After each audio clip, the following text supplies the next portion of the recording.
Thanks for the introduction, and a pleasure to be here again, back out in Dubai. Today we're gonna flip the script a little bit, and usually probably used to hearing us talking about TV and film, and more recently talent. But we've just unveiled our new sports offering, so today's going to be all about unlocking sports return on investment, and we've put together a little framework which I'm excited to showcase to you today. Okay, there's a QR code, and I've tried to include this in as many slides as possible, so if you wanted to follow that and download a copy of this presentation, if you don't get a chance to, we've got a table by the entrance, so come over and say hello, and I'll provide that for you. So before we get into it, I just wanted to recap on who Parrot is and what we do, and essentially our ethos is we help the entertainment industry make data-driven decisions, and we work across the whole ecosystem, the entire value chain, from sports, studios, streamers, producers, IP holders, creators, talent, lawyers, and even agents. There's some of our logos there. And our thesis was born out of the attention economy. You may or may not have read about this. We didn't invent this. This came out of a study from Harvard University around 60 years ago. But what the attention economy states is that time is the most valuable resource on the planet. What we do with our time is incredibly important these days. And therefore, we have an element of risk aversion. You spend half an hour doing something, there's an opportunity cost of doing something else. And the same translates to the whole media and entertainment and our sports ecosystem. So we essentially built our metric called demand on top of that thesis. And what that essentially means is we've created the only global measure of the attention economy, and we do that by quantifying the value of content, talent, sports, and IP globally. And we measure 2 billion consumers interacting with all digital touchpoints across the internet daily. Now, going back 25, 30 years ago, there was one television set in a shared living room, and there was no choice of what you wanted to watch on TV. I grew up in the UK, there was channels 1 through 4, and I walked downstairs and I had to watch whatever my parents were watching, essentially. Today, we're in a very, very different and crowded ecosystem and a different space. And to try to measure every single digital touch point isn't the easiest, but essentially this example looks at baby reindeer, and the call to action here is Netflix wants you to jump onto their platform and hit play. That's how they monetize that subscriber or the view. But the path in order for that to take place is very disjointed, it's very fragmented, there's multiple platforms in which you can interact and engage with this piece of content, and this is just a visual representation of that.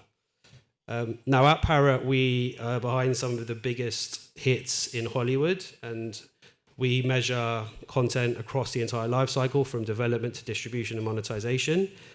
And that crowded space also looks something like this. So from a 3D affinity mapping standpoint, what we've successfully been able to do over time is not only focus and zooming on TV and film, but we started to track all of the other touch points which consumers can interact with across all mediums throughout the internet. So whether that's within the book and novel space and how that interacts with the TV and film in terms of adaptation and IP, how they choose potentially to follow a talent or an athlete as opposed to the genre of the film, that might be the choice in order to watch a particular television show of the film, what social media accounts they engage with, what video games they play, and again, how that translates back to adaptation, music, podcasts that they follow, sports, which I'm going to comment on in a moment, and also the brands that fuel all the different decision-making.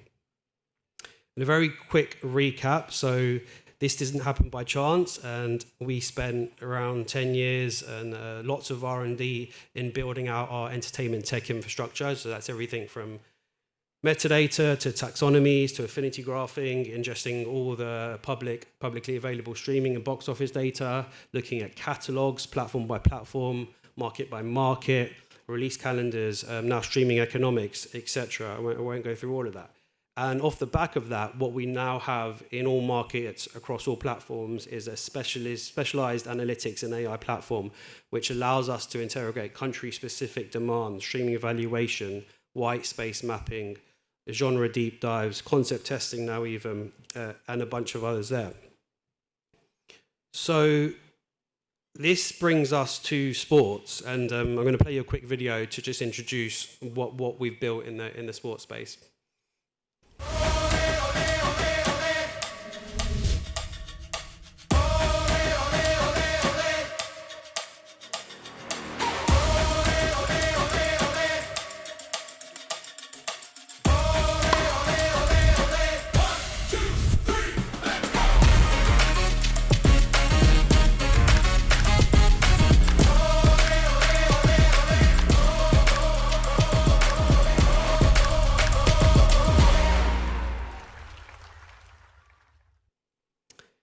Cool. So let's get into it.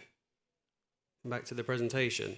What we have done very recently, and we've been tracking demand for sports content ever since we were incepted as a company, but the way in which we started recently to extrapolate the signals from the noise has taken some time. And we recently did some analysis on media rights value. So you see on the y-axis, on the right-hand chart, we've got the media rights value in billions. And we benchmark that against the demand that we're capturing on a league and a team level, so the aggregate team and level demand.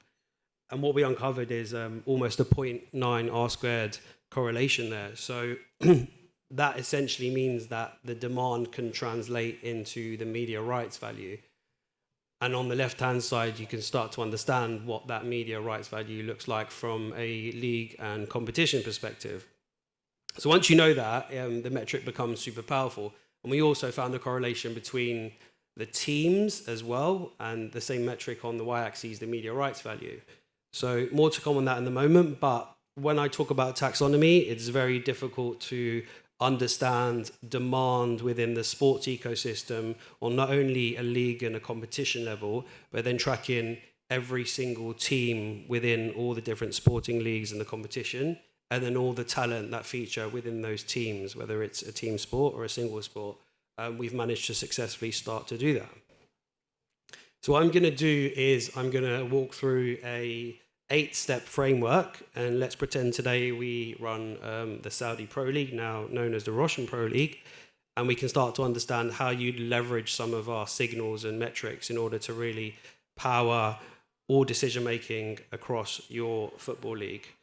Now, why the Saudi Pro League? Well, first we start with football, a multi-billion-dollar sport, the world's most watched story, and if we start to look at the demand on a league level, it's quite astonishing that this league's only been around for a few years, and it's already peaked at the 4th most in-demand football league globally, and it's just getting started. So the first step along this flywheel, if you like, is brand partnerships and sponsorships.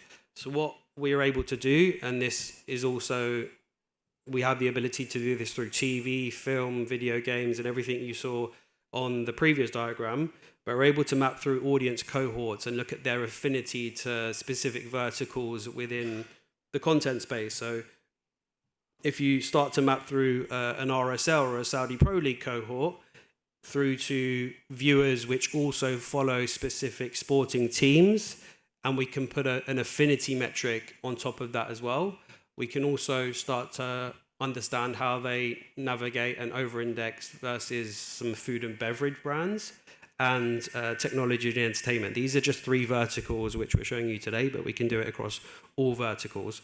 There's some other brands there which sit beneath each of those specific verticals. Now, the next one, probably one of the most important, especially with the disjointed and fragmented rights on a league level, you might acquire rights to the Saudi Pro League in an area of the world, but you might not necessarily have rights to show every single fixture.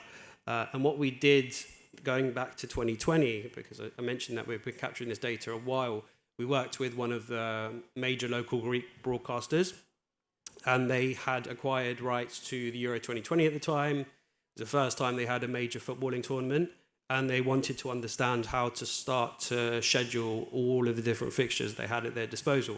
So we built them this tracker, we helped them to understand the demand, the social engagement, and we paired each fixture. So you've got the date of the fixture, the time, team 1 versus team 2, and also the aggregate to really help them to start to prioritize how audiences in Greece engage with each of the individual team and then the fixtures on aggregate. And then since we've successfully started to report on some of the major football finals, so the Qatar World Cup a couple of years ago, and then more recently the Euro 2024 and the Copa America, which took place last year. So lots of data within this space. If you're interested, there's white papers available for those 3. Now, the third on the flywheel is all about the marketing and the player editorial. As this speaks for itself, but when we talk about talent demand and now athlete demand, we're able to put a demand score. So in this instance, it's the share of overall attention across each of these individual players, spread out by market, spread out by territory. So we know that the region is very different and the tastes across the different markets also differ. And it might be the case that you have rights to a league or a competition, and you have a bunch of teams that are featuring and also players, but who do you lead with in terms of player or editorial or marketing? Now, this can really help you to zoom in on that. So whether it's Karim Benzema in the United Arab Emirates, or it might be Talisca in Egypt, or further down, I'm looking at Ivan Toney from a worldwide perspective. So it's all about benchmarking demand across each of the individual territories and really optimizing your marketing campaigns and also your editorial on site. And then taking that a step further, these are taken directly from our platform. You can start to compare on audience level demographics by talent, by team, by competition, which markets they're trending in over time, a snapshot at the moment in time, and also the different rankings. So moving on to the fourth, or halfway there, we've got, and probably one of the most important, we've got the channel and the platform partnership. So if you are the rights holders to one of the major leagues or the competitions, how do you go about finding the right channel or the right platform? On the contrary, if your platform looking to secure these rights and you're bidding for these rights, then how do you help whoever's selling or distributing those rights to really understand that your platform is the best fit? So similarly, we start to index the overlap from a audience perspective, so audiences who follow the individual teams or the leagues, and then how they overlap with not only the platform itself, but then content that resides in that platform. So super important when you think about subscriber acquisition metrics and also retention metrics. So in this instance, we've got the league overlap with certain platforms within the MENA region. No surprise to see the likes of beIN Sports in the top right, given their offering. But then as you step into some of the European territories, this map changes. So we've got some of the French platforms on the left-hand side and some of the UK platforms on the right-hand side. Moving on, and again, this one speaks for itself, but we're able to really drill deeper into the conversation and the sentiment in and around the league, the players, and the teams.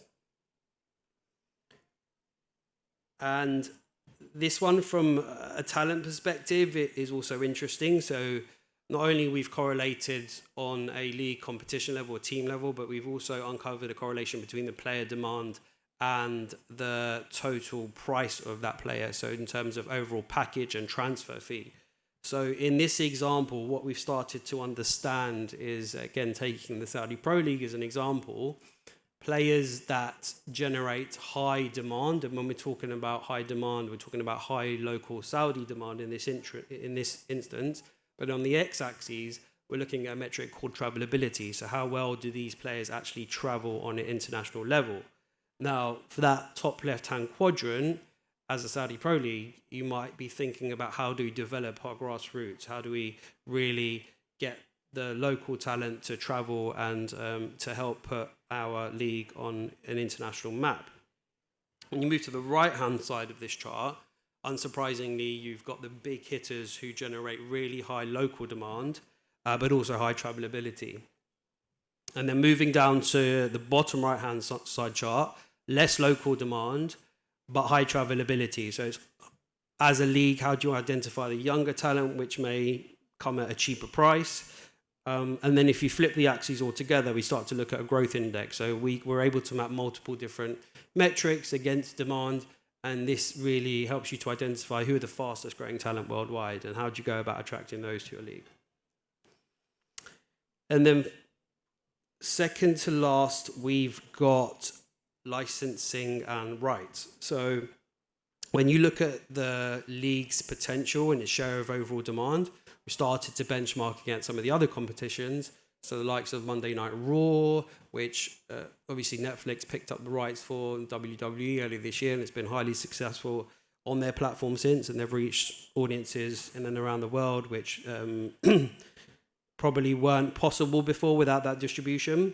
You've got the Champions League, Formula One, the men's 2020 World Cup, and also the UFC, but we have all competitions and all sports. But you start to understand some of the regional nuances in terms of demand.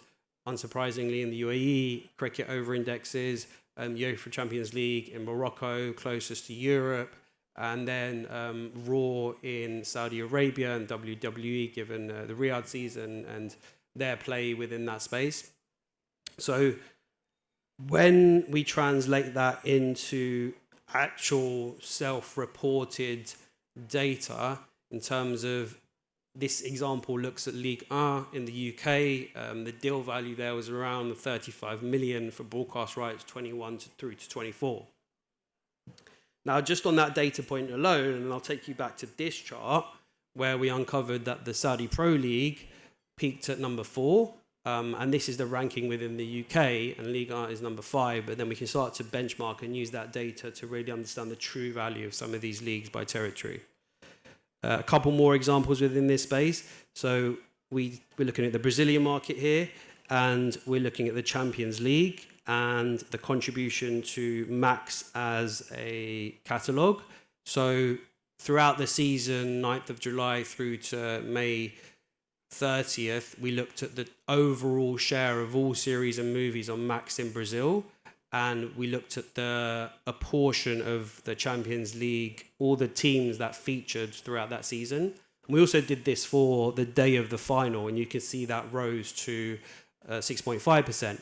But then not only we can start to look at that share contribution, is we can benchmark that against some of their key tentpoles. So we're looking at The Last of Us and Game of Thrones and Big Bang Theory and comparing their popularity to the Champions League itself, and also time-stamping it, because on the final we know that this competition is the most lucrative. And then again, a couple of more examples staying within Latin America and Brazil. We started to look at the international media rights value for both La Liga and Serie A here, and then benchmark that against demand, and you can see almost a near perfect link between the audience demand and media rights value. Now, based on that correlation and those numbers, we can then start to understand, we know the demand numbers for La Liga and Serie A in Brazil, but using that one-to-one correlation, we can start to predict the potential media rights value for those two competitions in Brazil, and then benchmark to either a HBO Max or a Globoplay within the market. And then finally, last but not least, we've got ancillary content. So within the industry, securing these live bidding rights for sports has become super important. But then how do you keep your subscribers on platform? And we know how important it is, so because off-season, the demand for the Russian Pro League doesn't actually dip. When the season ends, when the football season ends, you've got 38 fixtures. Throughout the year, there's a 2-month gap. Viewers are looking for alternatives, and we see that the demand almost is as strong as moments throughout the season. So how do you fill that gap? So you've got the unscripted space, of course, and some of the biggest hitters within the unscripted space has been coming from the sports side in the last couple of years. Formula One, perfect example. You don't need to look far to see the success of Formula One and how that's mapped back through to the sport itself. We've got the demographics of all of the sport documentaries and the importance of doubling down on that younger male demographic. And that's a notoriously hard to convert demographic. And then you start to look at case studies, all of nothing, Tottenham Hotspurs, and the talent within the show driving demand to particular territories just based on their nationalities and where they're from. Film, of course, we can do much, much more with regards to sports within the film space. Gaming quickly becoming a multi-billion-dollar industry, and we're seeing what's happening within the esports space as well. And then TV scripted also, so the likes of Ted Lasso recently becoming one of Apple TV Plus's greatest all-time shows. Podcasts, we know where the Saudi Pro League lives right now, and it lives on a podcast-born company.